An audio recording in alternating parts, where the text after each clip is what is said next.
back in 2001, one of Hollywood's biggest stars was suddenly at the center of this huge media storm for a crime that honestly made zero sense.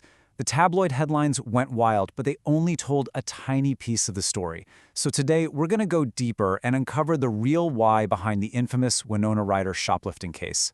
We're actually going to start kind of near the end, with Winona herself looking back on it all 15 years later. You hear her downplay it like this, and it sets this really interesting, almost ironic tone for everything we're about to unpack. Because, while it may not have been the crime of the century, it wasn't exactly nothing either.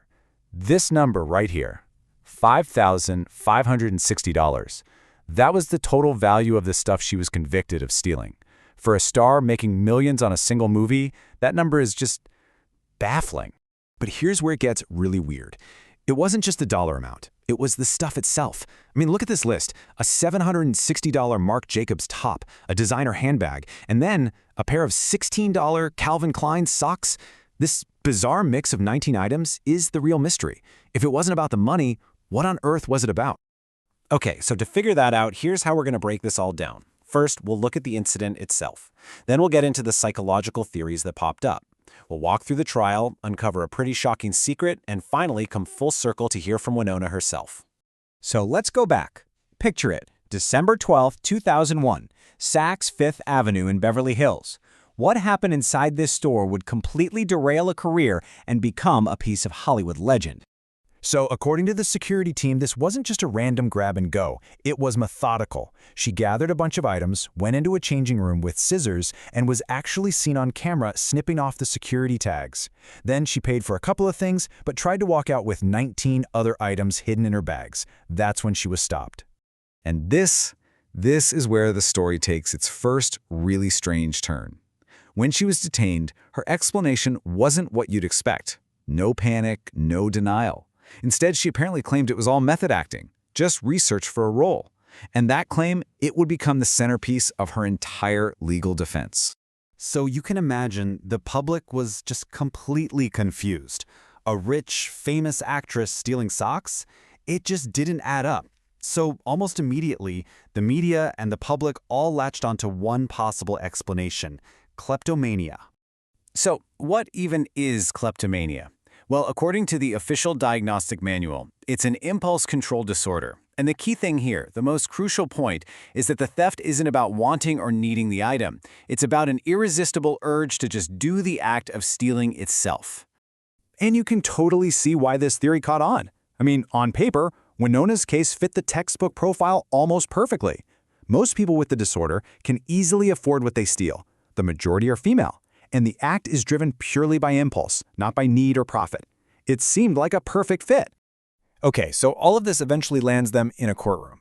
The trial basically became this battleground for two completely different stories about what happened that day at Saks. So on one side, you have her defense team, right? They're sticking to the method acting story. They even argued that the security guards were just starstruck and wanted to nail a celebrity. But on the other side, the prosecution painted a picture of a thrill seeker. They even brought up her character in Girl Interrupted, who shoplifts for fun. Two totally different narratives for the jury to decide between. In the end, the jury came back with its verdict: guilty. Guilty of grand theft because of the value of the items, and guilty of vandalism for snipping off those tags. They did acquit her of burglary, which was a bigger deal, but still, it was a conviction. And yet this verdict was nowhere near the end of the story. After the trial, the prosecutor, Anne Rundle, said this, and it really captured the whole legal perspective. This was about accountability. But as they moved into the sentencing phase, a confidential court document was about to be unsealed, and it would reveal a much, much deeper story. And that brings us to the real bombshell of this entire saga, what I'm calling the doctor shopping secret.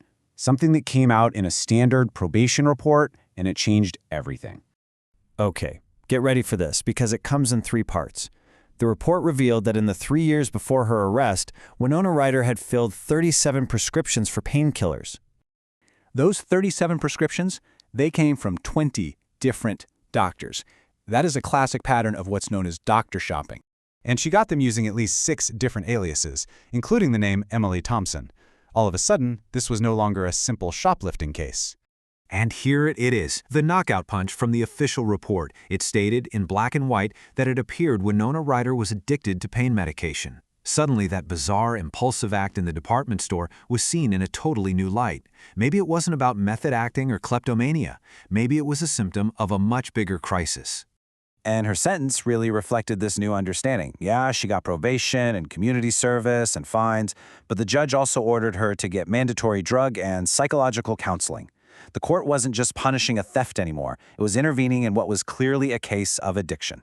For years after the trial, Ryder stayed pretty quiet about the whole thing. But about 15 years on, she finally started to open up, giving us the last piece of the puzzle straight from her. This is such a powerful and incredibly self-aware thing to say. She's basically suggesting that on some subconscious level, getting caught in such a public way wasn't an accident. It was her brain's way of hitting the emergency brake when she couldn't do it herself. And that forced stop turned out to be a lifeline. She said the whole chaotic fallout gave her the time she desperately needed. It let her step away from the insane pressure of Hollywood, move back home to San Francisco, and just reset. In a weird way, the thing that looks like it destroyed her career might have actually saved her life. So, at the end of the day, we're left with this question. Was the Winona Ryder shoplifting saga just another shameful celebrity downfall that became a pop culture punchline? Or was it actually a messy, public, and ultimately life-saving intervention that forced a beloved star to finally confront her demons? The real story is so much more complicated than a headline, and it really makes you think twice about what's going on when we see a star fall from grace.